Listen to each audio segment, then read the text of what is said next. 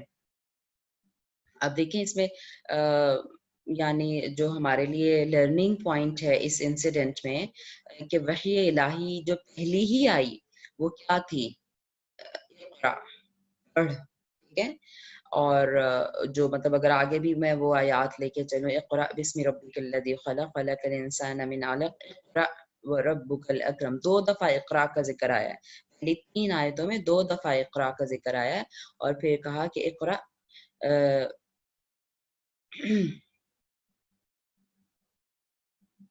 یعنی اپنے رب کے نام سے پڑھ جس نے انسان کو سکھایا. اقرأ وربک الاکرم الذی علم بالقلم علم الانسان ما لم يعلم. تو اللہ تعالیٰ نے انسان کو سکھایا وہ کچھ جو وہ نہیں جانتا تھا اور قلم کے ذریعے علم سکھایا.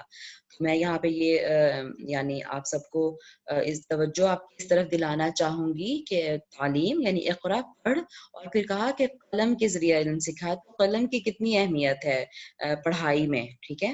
یعنی جو آپ جب بھی کبھی تعلیم کا کام کریں تو ضرور آپ اپنے پاس اپنا قلم رکھیں اور آپ اپنے پوائنٹس نوٹ کریں جو کہ آپ کو ہیلپ کریں گے اس کو علم کو محفوظ کرنے میں. ورنہ خالی سنتے ہیں ہم تو انسان بھول جاتا ہے تھوڑے سے ٹائم کے بعد، لیکن جب آپ نے نوٹ کیا ہوگا اور جب آپ اس کو دوبارہ دہرائیں گے، واپس آپ کبھی جائیں گے ان پیجز پہ، آپ کو یقیناً جو ہے نا وہ پختہ علم آپ کے پاس آ جائے گا. اور علماء جو ہیں ہمارے اسلاف وہ کہا کرتے تھے، مجھے نام نہیں ذہن میں آ رہا، کہ قید العلم بالقلم، علم کو قلم کے ساتھ قید کر لو. ٹھیک ہے. ہمارا دین جو ہے وہ دین تعلیم اور تعلم ہے، یعنی سیکھتے رہنا اور سکھاتے رہنا. یہ میں نے پہلے بھی دن بات کی تھی. اور یہ یعنی یہ وہی سب، اور اس میں یہ بھی ہمیں سبق ملتا ہے کہ جب دین سیکھنا اور سکھانا ہے تو یہ اتنا آسان کام نہیں ہوگا. رائٹ. آپ کو یقیناً اس میں اپنے آرام کی قربانی دینی ہوگی. آپ کو جو ہے وہ اپنے دوسرے جو انجوائمنٹس ہیں یا انٹرٹینمنٹس ہیں ان سے ٹائم نکالنا پڑے گا، ورنہ زندگی کی باقی مصروفیات ایسی چلتی رہتی ہیں کہ انسان کو اس طرف آنے کا موقع نہیں ملتا. جب آپ دین سیکھنے کے لیے آئیں تو اس میں آپ کو محنت مشقت بھی لگے گی. ٹھیک ہے. اور آپ کو ڈیووٹ کرنا پڑے گا، آپ کو اپنا آپ اپنا وقت. اللہ تعالیٰ ہمیں توفیق دے کہ ہم اس علم کے راستے پہ چلتے رہیں، سیکھتے رہیں، سکھاتے رہیں، کیونکہ یہی ہمارے دین کا تقاضا ہے. اور پہلا جو پیغام اللہ تعالیٰ کی طرف سے ہے وہ اسی بارے میں ہے. یہاں سن نبوت اور سن ہجری میں فرق بات ہو رہی ہے. اب دیکھیں ابھی تک، کیونکہ اب یہ پہلی وحی آ گئی آپ صلی اللہ علیہ وسلم پر، تو اس سے پہلے کہ جو ہیں یعنی سال ان کو تو اگر بیان کرنا ہو نا تو ویسے ہی بیان کرتے ہیں کہ جب آپ صلی اللہ علیہ وسلم کی عمر 12 سال تھی، جب آپ صلی اللہ علیہ وسلم کی عمر 20 سال تھی. رائٹ. اگر آپ نے ان کو واقعات کو ذکر کرنا ہو. لیکن اب یہاں سے سن نبوت شروع ہو گیا. ٹھیک ہے. جب آپ صلی اللہ علیہ وسلم کی عمر 40 سال ہو گئی، اب اگر میں کہوں کہ یکم نبوی یعنی فرسٹ نبوی، تو اس کا مطلب ہوگا کہ پہلے سال کی بات کر رہی ہوں. یعنی جب آپ صلی اللہ علیہ وسلم 40 سال کے تھے، 41 ایئرس کے تھے. ٹھیک ہے. جب میں کہوں کہ 2 نبوی تو اس کا مطلب ہوگا کہ نبوت کے دوسرے سال. ٹھیک ہے. تو اب یہاں سے نبوت کے سال شروع ہو گئے ہیں. اور کتنا ٹائم پیریڈ آپ صلی اللہ علیہ وسلم مکہ میں رہے، یعنی ان نبوت کے سالوں کے ہم نے بات کی تھی پہلے لیسن میں، 13 سال. ٹھیک ہے. آپ صلی اللہ علیہ وسلم کی جو ٹوٹل 63 سال کی عمر تھی اس میں سے 40 سال تو نبوت سے پہلے کے ہیں، وہ الگ کر دیجئے. اس کے بعد اب جو 23 سال بچے ہیں ان 23 سال میں سے بھی 13 سال مکہ میں ہے اور 10 سال مدینہ میں ہے. تو جو 13 سال مکہ میں ہے نا ان کو سن نبوی کہتے ہیں، یعنی 13 نبوی سال آپ کو نظر آئیں گے. ٹھیک ہے. اور باقی جب ہجرت کر گئے آپ مدینہ میں تو وہاں سے پھر ہجری سال شروع ہو جاتے ہیں. ٹھیک ہے. آپ صلی اللہ علیہ وسلم کی جو نبوت کی زندگی ہے ٹوٹل، اس میں سے 13 سالوں کو سن نبوی کہا جائے گا، نبوت کے سن کہا جائے گا. اور پھر اگلے 10 سالوں کو، اور پھر آن ورڈ، ڈیفینیٹلی آن ورڈ، وہ ہجری سال تو آج تک چل رہے ہیں. ابھی 1441 میں ہیں ہم اس وقت, ٹھیک ہے, 1441 ہو چکے ہیں, بلکہ 1442 میں ہم جا رہے ہیں اس وقت. لیکن آپ صلی اللہ علیہ وسلم کی زندگی میں 10 ہجری سال ہی آپ نے زندگی گزاری, ٹھیک ہے. تو میرا خیال ہے سن نبوت اور سن ہجری آپ کو واضح ہو گیا ہوگا کہ کیا فرق ہے ان میں. اگلے ٹاپک کی طرف چلتے ہیں. چوتھا موضوع ہے زوجہ صالحہ. زوجہ صالحہ یعنی نیک بیوی کے علامات, اور حضرت خدیجہ رضی اللہ عنہا یعنی ایک نیک بیوی کیسی ہوتی ہے, ایک مومن کے لیے نیک بیوی کیسی ہوتی ہے, اس کی کیا علامات ہوتی ہیں, اور حضرت خدیجہ کو پھر ہم کمپیئر کریں گے ان کے ساتھ, ٹھیک ہے, کیا ان میں وہ تھیں. حضرت خدیجہ رضی اللہ تعالیٰ عنہا کی خوبصورت سیرت اور خاص کر وحی کے موقع پر آپ کے تعامل سے ہمیں کئی ایک باتیں پتہ چلتی ہیں کہ ایک نیک بیوی کے اخلاق اور عادات کیسی ہونی چاہیے.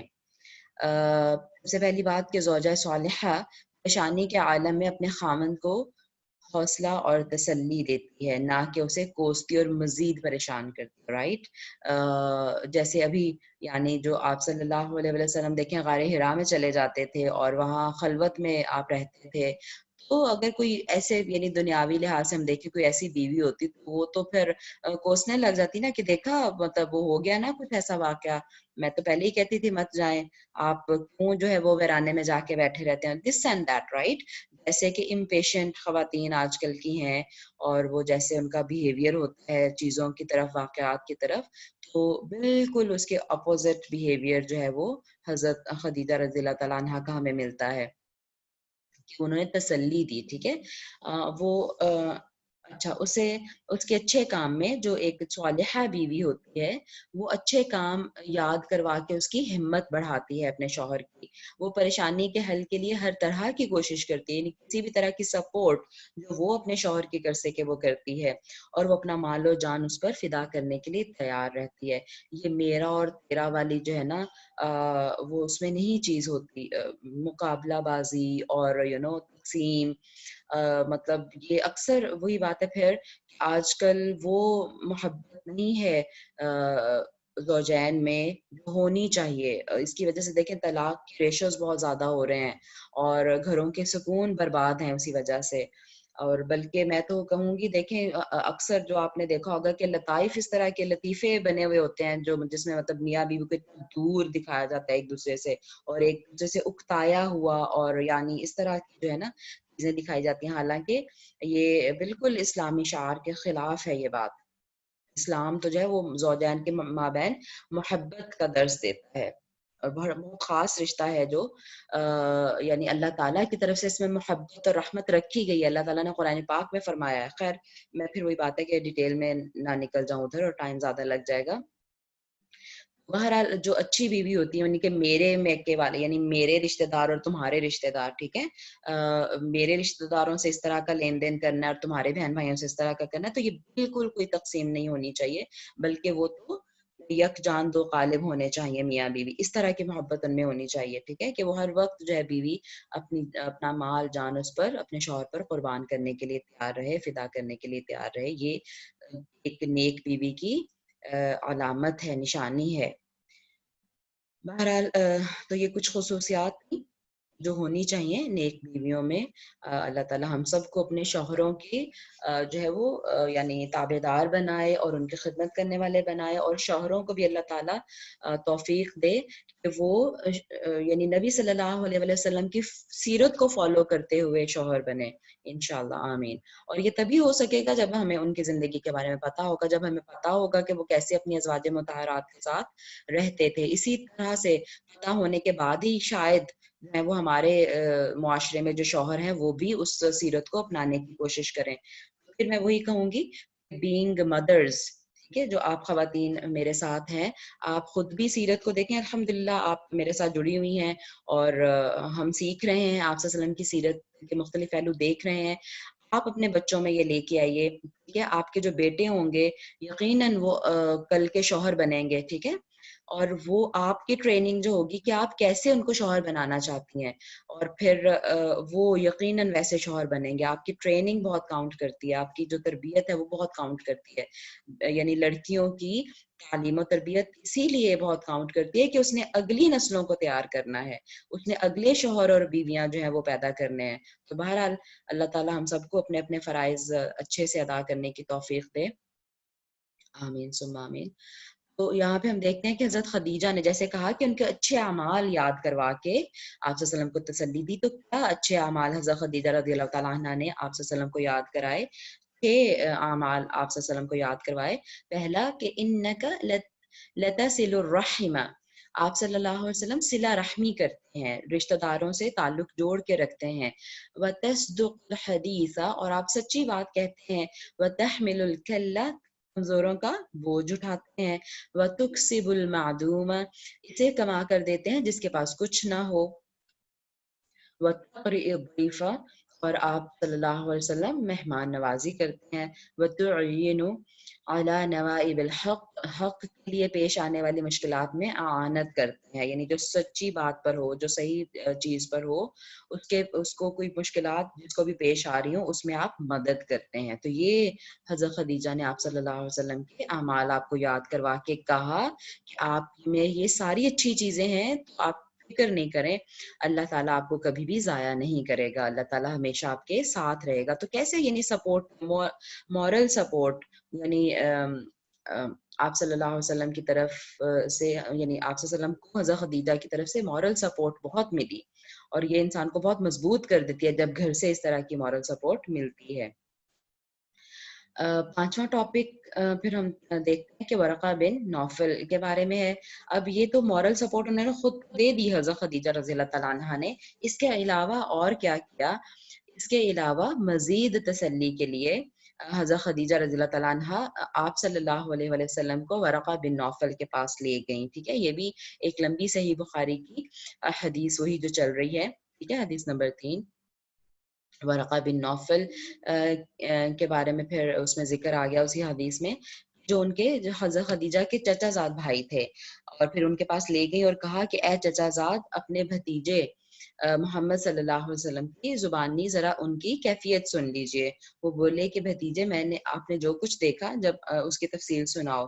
چنانچہ جب آپ صلی اللہ علیہ وسلم نے اول سے آخر تک پورا واقعہ سنا دیا، اور اس کو سن کر ورقہ بن نوفل جو تھا وہ بے اختیار ہو کر بول اٹھے کہ یہ تو وہی ناموس ہے، یعنی معزز رازدان فرشتہ جسے اللہ تعالیٰ نے حضرت موسیٰ علیہ السلام پر وحی دے کر بھیجا تھا. کاش میں آپ اس عہد نبوت کے شروع ہونے پر جوان عمر ہوتا. اور یہ بوڑھے ہو چکے تھے، جو ورقہ بن نوفل تھے بہت ایجڈ تھے، اور بلکہ نابینا بھی ہو چکے تھے یہ. ٹھیک ہے، تو یہ مطلب وہ خواہش کر رہے ہیں کہ کاش میں جوان ہوتا، اور کاش میں اس وقت تک زندہ رہتا جب آپ کی قوم آپ کو آپ کے شہر سے نکال دے گی. رسول اللہ صلی اللہ علیہ وسلم نے یہ سن کر تعجب سے پوچھا، کیا وہ لوگ مجھے نکال دیں گے؟ حالانکہ میں تو، یعنی یہ بریکٹ میں لکھا ہوا ہے کہ یہ آپ صلی اللہ علیہ وسلم نے نہیں کہا، لیکن آپ کی حیرت کی وجہ کیا تھی وہ ایکسپلین کیا ہوا ہے. وہ تو مجھے صادق اور امین کہتے ہیں، وہ تو مجھ سے اتنا پیار کرتے ہیں، مجھ پہ اتنا ٹرسٹ کرتے ہیں، ٹھیک ہے، تو وہ مجھے بھلا کیوں نکال لیں گے؟ وہ حیرت سے آپ صلی اللہ علیہ وسلم نے پوچھا. ورقہ نے کہا ہاں یہ سب کچھ سچ ہے، ایسا ہی ہوگا، مگر جو شخص بھی یعنی ایسا، یعنی آپ صلی اللہ علیہ وسلم واقعی صادق اور امین ہے، آپ کے لوگ آپ کو ٹرسٹ کرتے ہیں، پیار کرتے ہیں آپ سے، مگر جو شخص بھی آپ کی طرح امر حق لے کر آیا، لوگ اس کے دشمن ہی ہو گئے. اگر مجھے آپ کی نبوت کا وہ زمانہ مل جائے تو میں آپ صلی اللہ علیہ وسلم کی پوری مدد کروں گا. مگر ورقہ بن نوفل کچھ دنوں کے بعد ہی انتقال کر گئے، اور پھر کچھ عرصہ تک وحی کی آمد موقوف رہی. یعنی آپ صلی اللہ علیہ وسلم نے جب نبوت کا دعویٰ کیا لوگوں میں، اس سے پہلے ہی ورقہ بن نوفل کی جو تھا انتقال ہو گیا. بہرحال دیکھیں، یعنی جس حد تک حضرت خدیجہ سے ہو سکا انہوں نے مدد کی، انہوں نے آپ صلی اللہ علیہ وسلم کی ہمت بندھائی، خود گھر میں اچھے الفاظ استعمال کیے آپ صلی اللہ علیہ وسلم کے لیے، اور پھر ورقہ بن نوفل کے پاس لے کر گئی. چھٹا موضوع ہے آج کا الحمدللہ ہمارا کہ اب چونکہ وحی کی ہم بات کریں کہ پہلی وحی آ گئی تو وحی کی تعریف دیکھتے چلتے ہیں. وحی اس کلام کو کہتے ہیں جو اللہ اپنے انبیاء کی طرف نازل کرتا ہے. ٹھیک ہے. اور اس کی اقسام ہم پھر دیکھتے ہیں. وحی مطلوب اور وحی غیر مطلوب، دو طرح کی وحی یہاں پہ ذکر کی گئی ہے. وحی مطلوب یعنی جس کی، دیکھیں یہ قرآن پاک کے بارے میں آتا ہے، اور مطلوب لفظ تلاوت سے آپ یاد رکھیں، ایسی وحی جس کی تلاوت کی جاتی ہے. ٹھیک ہے. وہ کس کی تلاوت کی جاتی ہے؟ قرآن پاک کی. قرآن جو ہے نا اس سے مراد ہے وحی مطلوب سے، جس کی حفاظت کا ذمہ اللہ تعالیٰ نے خود لیا. ٹھیک ہے. اور اس کے ہر حرف کے بدلے 10 نیکیاں ملتی ہیں. جب آپ اس کا ایک لیٹر آپ پڑھیں، ایک حرف پڑھیں، اس کے بدلے میں 10 نیکیاں ملتی ہیں. اور اس کو اللہ تعالیٰ نے قرآن پاک میں فرمایا کہ انا انزلنا انا نحن نزلنا الذکر وانا له لحافظون، بے شک اس ذکر کو ہم نے ہی نازل کیا اور ہم ہی اس کی حفاظت کرنے والے ہیں. تو اس کی حفاظت کا ذمہ اللہ تعالیٰ نے خود لیا. وہی غیر مطلوب جو ہے، وہی چونکہ اللہ تعالیٰ کا پیغام ہے اپنے انبیاء کی طرف، تو یہ وہ ہے جو تلاوت نہیں کی جاتی، غیر مطلوب. ٹھیک ہے. جس کی تلاوت ہم اس طرح ریگولر نہیں کرتے. اس سے مراد رسول اللہ صلی اللہ علیہ وسلم کی احادیث ہیں. ٹھیک ہے. اچھا، اب ان کو پھر وحی کیوں کہا جا رہا ہے؟ جب یہ آپ صلی اللہ علیہ وسلم کی حدیث ہے تو وحی کیوں کہا جا رہا ہے؟ جیسا کہ دیکھیں اللہ تعالیٰ نے قرآن پاک میں ارشاد فرمایا وَمَا يَنطِقُ عَنِ الْهَوَىٰ إِنْ هُوَ إِلَّا وَحْيٌ يُوحَىٰ. رائٹ. سورہ نجم کی آیت نمبر 3 اور 4 کہ آپ صلی اللہ علیہ وسلم کے بارے میں کہا جا رہا ہے کہ وہ اپنی خواہشات سے کوئی بات نہیں کہتے، بلکہ وہ تو صرف وحی ہوتی ہے جو آپ صلی اللہ علیہ وسلم کی طرف اتاری جاتی ہے. رائٹ. اس کا مطلب ہے آپ صلی اللہ علیہ وسلم کی کوئی بھی بات اپنی مرضی سے تھی نہیں. قرآن تو وحی آ رہا ہے جبرائیل کے تھرو، رائٹ، وہ تو اس میں تو کوئی ڈاؤٹ ہی نہیں. لیکن آپ صلی اللہ علیہ وسلم کی زبان سے بھی جو لفظ نکلتا ہے، کچھ بھی جو نکلتا ہے، کچھ بھی جو آپ بولتے ہیں، وہ صرف وحی ہوتی ہے جو اتاری ہوئی ہوتی ہے. تو اس آیت کی بیس پہ ہم کہہ رہے ہیں کہ احادیث بھی وحی ہیں، وہ بھی اللہ تعالیٰ کی طرف سے آئی ہیں. ٹھیک ہے. لیکن اس کے جو ہے نا وہ سورس ایسے ہو سکتے ہیں کہ آپ صلی اللہ علیہ وسلم کے دل میں بات ڈال دی گئی، آپ کے دماغ میں خیال آ گیا اور اللہ کی طرف سے یعنی آپ نے اس کو بولا. لیکن جو جبرائیل علیہ السلام باقاعدہ لے کے آتے ہیں وہ پھر قرآن بنتا ہے، وہ وحی جو ہے آگے انشاءاللہ اس کی آئیں گی فردر اقسام بھی، مختلف صورتیں اس کی وحی کی. پھر جو باقی صورتیں ہیں نا حدیث ان میں ہو سکتی ہے، اور جو جبرائیل علیہ السلام لے کے آتے ہیں وہ قرآن تھا. پھر وحی کی مختلف صورتیں امام ابن قیم رحمہ اللہ نے اپنی کتاب زاد المعاد، جس کی کل بھی بات ہوئی تھی، ٹھیک ہے، وہ سفر میں انہوں نے لکھی، اور 1 مہینے کے سفر میں جب حج کے لیے وہ جا رہے تھے، تو اس میں ابن قیم رحمہ اللہ ہے وہ وحی کی مختلف اقسام یا صورتوں کا ذکر کرتے ہیں، جن میں سے بعض یہاں پہ درج ذیل ہیں. نمبر 1 سچا خواب. یہ تو ہم نے پہلے بھی بات کر لی کہ سچا خواب بھی یعنی نبوت کا حصہ ہے، شروع کا حصہ ہے. ٹھیک ہے. یہ بھی یقیناً پھر اللہ تعالیٰ کی طرف سے وحی ایک شکل ہے، سچا خواب آنا. ٹھیک ہے. اور سب سے پہلی صورت یہی ہے، آپ صلی اللہ علیہ وسلم پہ بھی سب سے پہلی اسی صورت میں وحی ظاہر ہوئی. دوسرا، فرشتہ آپ صلی اللہ علیہ وسلم کے دل میں کوئی بات ڈال دیتا، رائٹ، وہ حاضر نہیں ہوتا بلکہ صرف دل میں بات ڈال دے، فرشتے کے تھرو اللہ تعالیٰ دل میں بات ڈال دیں. اور تیسرا کہ فرشتہ انسانی شکل میں آتا اور آپ صلی اللہ علیہ وسلم سے مخاطب ہوتا، اور آپ صلی اللہ علیہ وسلم اس کی کہی ہوئی بات یاد کر لیتے. ٹھیک ہے. اس صورت میں صحابہ بھی بعض اوقات فرشتے کو دیکھتے تھے، اور یعنی دیکھیں جب انسانی شکل میں آ رہا ہے تو اکثر وہ حدیث ہی پھر ہوتی تھی، اور وہ صحابہ بھی چونکہ اس کو دیکھتے تھے. کسی انسانی شکل میں آ گیا تو کہا جاتا ہے کہ زیادہ تر دحیہ کلبی صحابی جو تھے ان کی شکل میں وہ آتے تھے فرشتے جبرائیل علیہ السلام جو ہیں. تو یہ بھی ایک شکل تھی. ایک چوتھی، ایک لوہے کی موٹی زنجیری کو چٹان پر رگڑنے سے جو آواز آتی ہے، یعنی رنگنگ ساؤنڈ، ویسی آواز آتی. فرشتہ آپ صلی اللہ علیہ وسلم سے ملتا اور اللہ کا پیغام دیتا. یہ سب سے سخت صورت ہوتی وحی کی، جس سے آپ کو شدید سردی میں بھی پسینہ آ جاتا، یعنی یہ بہت بھاری کیفیت آپ پہ گزرتی جب اس طرح سے وحی آتی. اور یعنی ایک یہ کہ سخت سردی میں بھی پسینہ آ جاتا آپ کے ماتھے پہ، جیسے وہ ٹھنڈے پسینے آ جاتے ہیں. اور دوسرا یہ کہ اونٹنی پر اگر آپ صلی اللہ علیہ وسلم ہوتے وہ بوجھ سے زمین پر لگ جاتی ہے. اللہ اکبر. دیکھیں، اور بلکہ اس میں ایک وہ آتا ہے حضرت زید بن ثابت کا، اگر میں نام بھول نہیں رہی تو انہوں نے کہا کہ آپ صلی اللہ علیہ وسلم کا سر مبارک ایک دفعہ میری ران پہ تھا، یعنی آپ صلی اللہ علیہ وسلم لیٹے ہوئے تھے اور آپ کا سر میری ران پہ تھا، تو اسی صورت میں یعنی اسی حالت میں آپ صلی اللہ علیہ وسلم پہ وحی آنا لگی اور آپ کا وزن اتنا زیادہ ہو گیا کہ مجھے لگا کہ میری ٹانگ ٹوٹ جائے گی. ٹھیک ہے، یعنی اتنا وہ آپ صلی اللہ علیہ وسلم پہ بھی یہ بھاری چیز ہوتی تھی. اللہ اکبر. اچھا، فرشتے کو اس کی اصلی صورت میں دیکھتے آپ صلی اللہ علیہ وسلم اور وہ اللہ کا پیغام سناتا. ایسا صرف 2 مرتبہ ہوا. حجاب میں رہ کر براہ راست اللہ تعالیٰ سے گفتگو ہوئی، جیسا کہ معراج کے موقع پر ہوا. ٹھیک ہے، تو یہ ظاہر ہے جو براہ راست گفتگو یہ صرف معراج کے موقع پر ہوا. فرشتہ اپنی اصلی شکل میں آیا، یہ صرف 2 مرتبہ ایسا ہوا. اور باقی جو تھے وہ یا تو یعنی وہ انسانی شکل میں آ کے فرشتہ وحی دیتا، یا ویسے آپ کو آواز آتی ایک یعنی گھنٹیوں کی طرح کی، اور وہ ٹان پہ زنجیری کو رگڑنے کی طرح کی، اور فرشتہ آپ کو یعنی بغیر ظاہر ہوئے وہ آواز سے آپ کو پیغام دے کے چلا جاتا. ٹھیک ہے، تو یہ مختلف صورتیں تھیں وحی کی. تو جو ہے وہ یعنی یہ مانا جاتا ہے کہ جو خوابوں کی صورت میں آئیں یا جو ویسے دل میں بات ڈال دی گئی وہ احادیث ہیں، لیکن جو فرشتہ لے کے آیا وہ وحی جو ہے نا وہ قرآن ہے انشاءاللہ.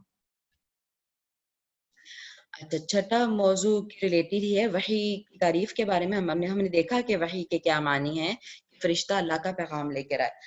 اب اگر کوئی انسان کہے کہ میرے پاس فرشتہ آیا ہے، یا کوئی کہے کہ مجھے غیب سے کوئی آواز سنائی دی ہے، یا کوئی کہے کہ اللہ تعالیٰ مجھ سے ہم کلام ہوا ہے، تو کیا وہ سچا ہوگا؟ جی، خیر جواب بھی نظر آ رہا ہے یہاں پہ. نہیں، وہ بالکل سچا نہیں ہوگا، بلکہ وہ جھوٹا ہوگا اور وہ جھوٹا دعویٰ کرے گا. کیونکہ جب غیب سے کوئی آواز آتی ہے یا فرشتہ آتا ہے یا اللہ تعالیٰ ہم کلام ہوتا ہے تو اس کو نبوت اللہ تعالیٰ عطا کرتے ہیں. کسی نبی کے علاوہ غیر نبی سے کلام کرنے کا یعنی یہ اللہ تعالیٰ یعنی کسی انسان کی شان ہی نہیں ہے کہ اللہ تعالیٰ اس سے کلام کرے. رائٹ. ایک منٹ، یہ میں نوٹیشنز کو ذرا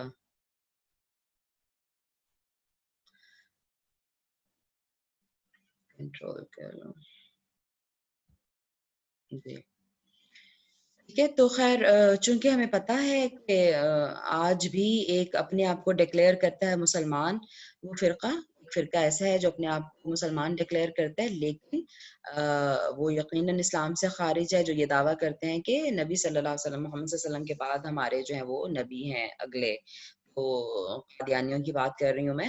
یقیناً وہ جھوٹے ہیں. ٹھیک ہے، اور آپ صلی اللہ علیہ وسلم نے بھی ایک حدیث میں فرمایا کہ میرے بعد 30 جھوٹے ہوں گے. رائٹ، 30 دجال ہوں گے جو یہ دعویٰ کریں گے کہ وہ نبی ہیں، حالانکہ میں آخری نبی ہوں. تو یہ بہرحال جو بھی اس طرح کا دعویٰ کوئی کرے گا آپ صلی اللہ علیہ وسلم کے بعد وہ یقیناً جھوٹا دعویٰ ہے، اور وہ یعنی مردود شخص ہے، ملعون شخص ہے. اسلام میں رہتے ہوئے اگر کرتا ہے تو پھر اسلام کے دائرے سے خارج ہے وہ.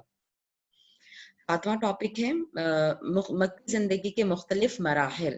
ٹھیک ہے، اب چونکہ نبوت کی زندگی شروع ہو گئی آپ صلی اللہ علیہ وسلم کی، تو اب ہم دیکھتے ہیں کہ کیسے کیسے پھر وہ نبوت کا سفر چلا. مکی زندگی کو، اور پھر ہم وہی بات ہے کہ مکی زندگی 13 سال کی تھی. ٹھیک ہے، اگر اس کو ہم دیکھیں کہ کس طرح سے وہ 13 سال گزرے، تو دعوت کے اعتبار سے جب ظاہر ہے نبی صلی اللہ علیہ وسلم کو اپنا نبوت کا کام کرنا تھا، اب ان کو پیغام پہنچانا تھا آگے، تو دعوت دینی تھی. اس دعوت کے اعتبار سے دیکھیں تو 3 بڑے ادوار ہیں مکی زندگی کے. پہلا ہے سن 1 نبوت سے 3 نبوت تک. ٹھیک ہے، میں نے کہا تھا نا کہ اب ہم ان سالوں کو نبوی سال کہیں گے، نبوت کے سال. تو یکم یعنی فرسٹ نبوی سے 3rd نبوی تک، تیسرے سال تک یہ غیر اعلانیہ دعوت، یعنی مطلب اوپنلی آپ نے باہر آ کے لوگوں کو تبلیغ نہیں کی، بس 1 on 1 یعنی دوستوں سے ملے، جہاں جہاں جس کو ملے اس کو دعوت دیتے رہے. یہ 3 سال تک اس طرح ہوتا رہا. پھر چوتھے سال سے 7ویں سال تک 4 نبوی سے 7 نبوی تک اعلانیہ دعوت ہوئی، یعنی آپ نے اوپنلی سب کو مخاطب کر کے باہر نکل کے آپ نے دعوت دی، اعلانیہ دعوت. اور پھر 10 نبوی سے 13 نبوی تک یہ وہ ٹائم پیریڈ تھا جب مکہ کے باہر کے قبائل کو دعوت دی. یعنی 10 نبوی میں